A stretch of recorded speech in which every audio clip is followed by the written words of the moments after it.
नमस्कार विद्यार्थियों। आज हम चर्चा करेंगे मॉलिक्यूलर वेलोसिटीज़ पर, आणविक वेगों पर।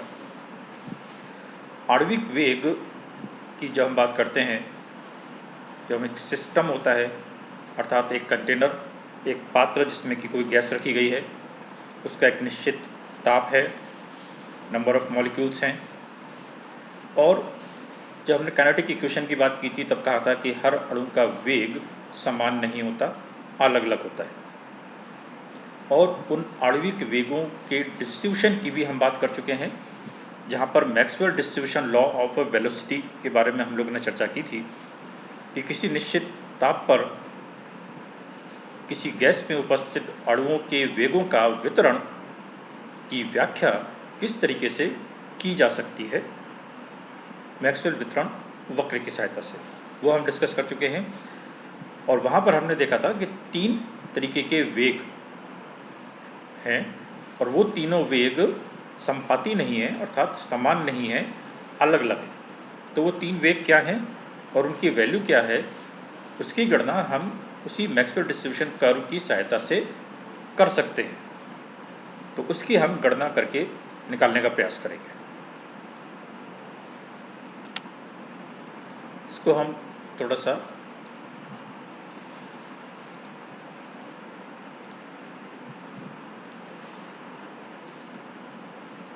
तीन तरीके की वेलोसिटीज हम लोग पढ़ेंगे।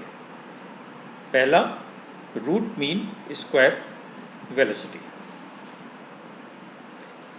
ये रूट मीन स्क्वायर वेलोसिटी क्या है, जिसको कि हम शॉर्ट में CRMS भी कहते हैं। वो है CRMS equal to square root 3RT/m। ये अधिक यूज होने वाली वेलोसिटी है। दूसरा वेग है एवरेज या औसत वेग, जिसके बारे में हम बात करते हैं, काइनेटिक थ्योरी में भी हमने बात की थी। ये किसके बराबर है, C एवरेज 8RT/m के। आप देखें दोनों समान नहीं है। और तीसरा वेग है मोस्ट प्रोबेबल वेलोसिटी, अधिकतम प्रायिकतम वेग,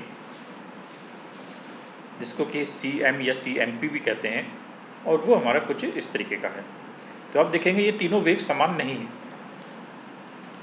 इसलिए किसी भी आणविक गैस में जब हम वेग की बात करते हैं तो या तो औसत वेग की बात करेंगे और या फिर हम अलग अलग वेग को भी स्पेसिफाई कर सकते हैं। ये Maxwell distribution law of velocity के आधार पर मैक्सवेल वितरण कर्व है। इधर की तरफ मॉलिक्यूलर स्पीड्स हैं, यानी आणविक वेग एक्स एक्सिस पर, और दूसरी एक्सिस पर, वाई एक्सिस पर, फ्रैक्शन ऑफ मॉलिक्यूल्स या अणुओं का भिन्न है, या मोटे रूप में हम कह सकते हैं अणुओं की संख्या है। इसको प्लॉट किया गया मैक्सवेल वितरण कर्व में, और वहाँ उन्होंने दर्शाया, या ये जो हमारे पास 3 इक्वेशंस निकली हैं,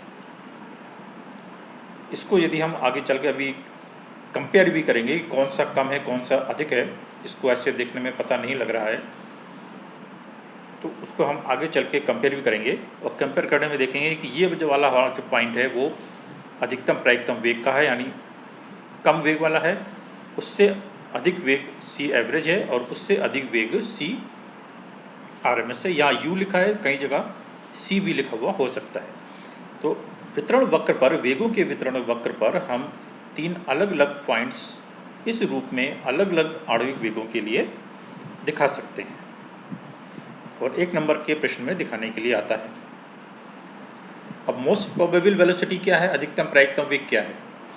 अधिकतम प्रायिकतम वेग से हमारा तात्पर्य है कि दी गई परिस्थितियों में अधिक से अधिक अणुओं के द्वारा रखा जाने वाला वेग, वो हमारा मोस्ट प्रोबेबल वेग कहलाएगा, अधिकतम प्रायिकतम वेग कहलाएगा। और इस वितरण वक्र में जो हमारा उच्चिष्ट बिंदु था, सबसे ऊपर वाला, उसके करस्पॉन्डिंग जो वेग है वो C मोस्ट प्रोबेबल कहलाएगा।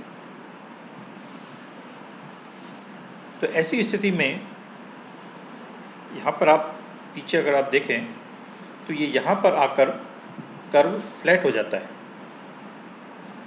और कर्व फ्लैट हो जाएगा तो हम पहले बात कर चुके हैं मैक्सिमा और मिनिमा की, तो ये मैक्सिमम पॉइंट है और यहाँ पर हम मैक्सिमम की शर्त लगा सकते हैं। यहाँ पर कर्व का स्लोप 0 है, ठीक है। यहाँ पर यदि हम कर्व का स्लोप निकालें तो ये पॉजिटिव है, यहाँ पर हम कर्व का स्लोप निकालें तो निगेटिव है, लेकिन यहाँ पर कर्व का स्लोप 0 है। तो यहाँ पर हम उच्चिष्ट की शर्त लगा सकते हैं अधिकतम प्रायिकतम वेग की गणना के लिए, और उससे फिर हम सी मोस्ट प्रोबेबल के मान को निकालने का प्रयास करेंगे। देखिए ये मैक्सवेल रिलेशन है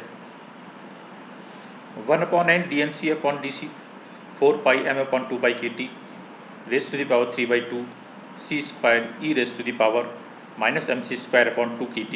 ये एक अणु के लिए मैक्सवेल समीकरण है। सामान्य रूप से इसको इसी रूप में लिखा जाता है। कई बार आपको dnc/dc के रूप में भी लिखा हुआ होगा, तो ऐसे केस में ये जो n है इसको आप दूसरी तरफ ले जाइए। तो ये सिर्फ लिखने के अलग अलग तरीके हो सकते हैं, लेकिन हमें फिलहाल इस रूप में समीकरण चाहिए, तो इसलिए हम इसको इस रूप में मैक्सवेल डिस्ट्रीब्यूशन लॉ को लिखेंगे। अब इसको c के सापेक्ष हम अवकलन करें, क्योंकि वो जो मैक्सवेल डिस्ट्रीब्यूशन लॉ का जो इस तरीके से हमने कर्व देखा था, तो यहाँ पर जो उच्चिष्ट वाला पॉइंट है, वो उच्चिष्ट वाला पॉइंट की शर्त क्या है कि इधर की तरफ क्या है c, तो और इसका स्लोप है 0, अर्थात c के बढ़ने से इसके मान में कोई परिवर्तन नहीं हो रहा, या dc के सापेक्ष यदि हम डिफरेंशिएशन करें तो उसकी वैल्यू 0 आएगी। ये उच्चिष्ट की शर्त है। यदि आप पिछले वीडियोस देखेंगे तो वहाँ मैक्सिमा और मिनिमा की हमने बात की थी, और वहाँ दोनों के लिए ये शर्त देखी थी कि dy/dx should be 0 at maxima और मिनिमा। तो ये हमारा मैक्सिमा का पॉइंट है। dy/dx ये हमारा y एक्सिस है, और y एक्सिस पर हमने किसको प्लॉट किया है 1/n dnc/dc को। तो इसका डिफरेंशिएशन करें, x एक्सिस पर c है dc के सापेक्ष, ठीक है। तो ये हमारा एक तरीके से y है, तो dy/dc हो गया। तो इसको हम यदि c के सापेक्ष डिफरेंशिएट करते हैं तो देखिए ये तो कॉमन है, इसका डिफरेंशिएशन नहीं होगा, इसको तो हम ब्रैकेट के बाहर ले सकते हैं। तो बाकी हमारे पास तो ये दो टर्म्स बचती हैं, एक c² की और एक ये जिसमें कि c है। जिस टर्म के करस्पॉन्डिंग या जिसके सापेक्ष हम डिफरेंशिएशन कर रहे हैं वो पद उसमें होना चाहिए, तो इसलिए सिर्फ ये दो टर्म्स में ही हमारे पास c के मान हैं, तो इसलिए खाली इनका ही हम डिफरेंशिएशन करेंगे। और ये मल्टीप्लिकेशन में है तो मल्टीप्लिकेशन का रूल भी लग जाएगा कि पहले पद का डिफरेंशिएशन यानी 2c, और दूसरे को हमने इसी तरीके से लिख दिया, और फिर c² को तो हमने ऐसे ही लिखा रहने दिया, और इस दूसरे पद का डिफरेंशिएशन कर दिया। उसका डिफरेंशिएशन क्या आ जाएगा, e raised to the power -x का e raised to the power -x तो हम लिखेंगे ही, साथ में उस x का और डिफरेंशिएशन करेंगे, वो हो जाएगा -mc/kt। इसलिए हम लोगों ने पहले मैथमेटिकल कॉन्सेप्ट्स के बारे में चर्चा की है, ताकि ये सारी कैलकुलेशंस हम वहाँ पर आसानी से समझ सकें।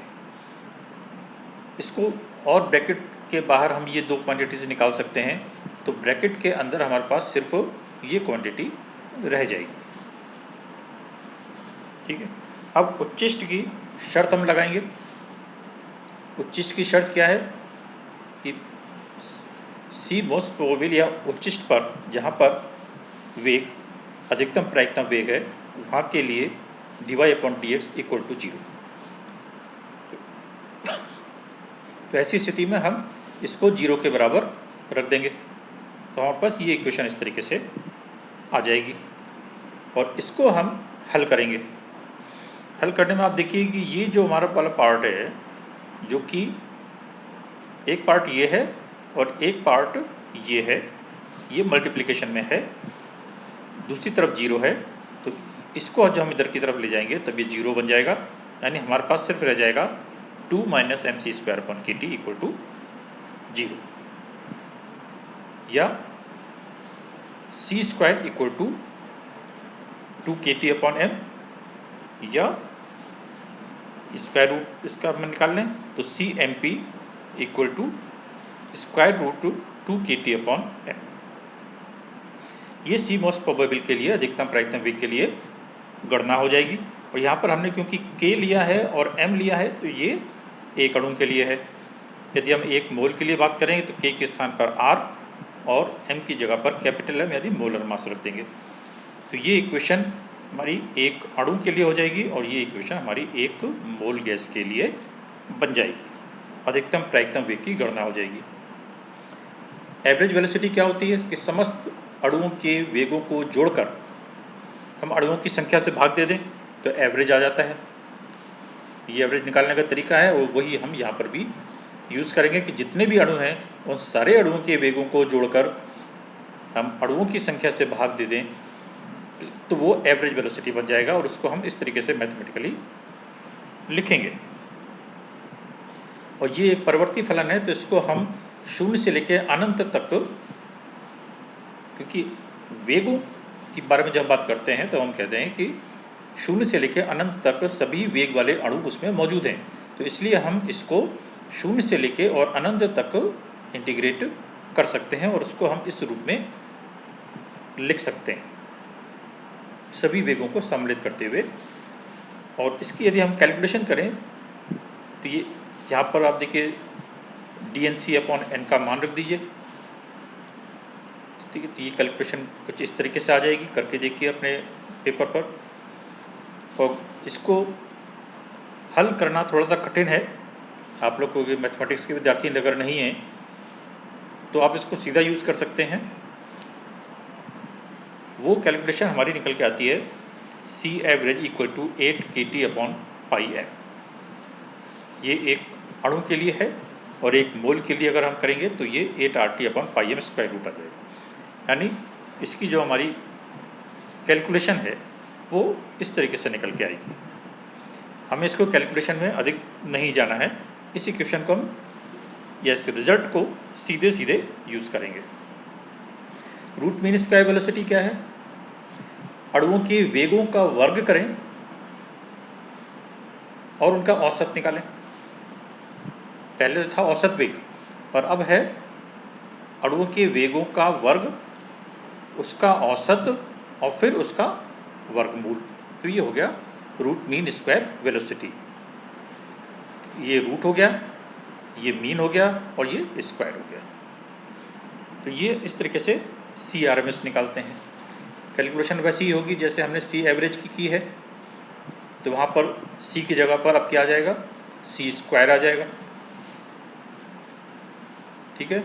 और उसको फिर हम इस तरीके से लिख सकते हैं, वहाँ पर ये C क्यूब था, यहाँ पर ये C raise to the power 4 आ जाएगा। इसकी भी हमें कैलकुलेशन या हल करने की आवश्यकता नहीं है, इसके रिजल्ट को हम सीधे सीधे यूज़ करेंगे और आप लिखेंगे कि हल करने पर CRMS square equal to 3kT upon m या CRMS equal to square root of 3kT upon m। ये एक अणु के लिए और ये एक मोल गैस के लिए। तो इस तरीके से हम तीन अलग अलग वेगों की गणना मैक्सवेल डिस्ट्रीब्यूशन लॉ के आधार पर कर सकते हैं।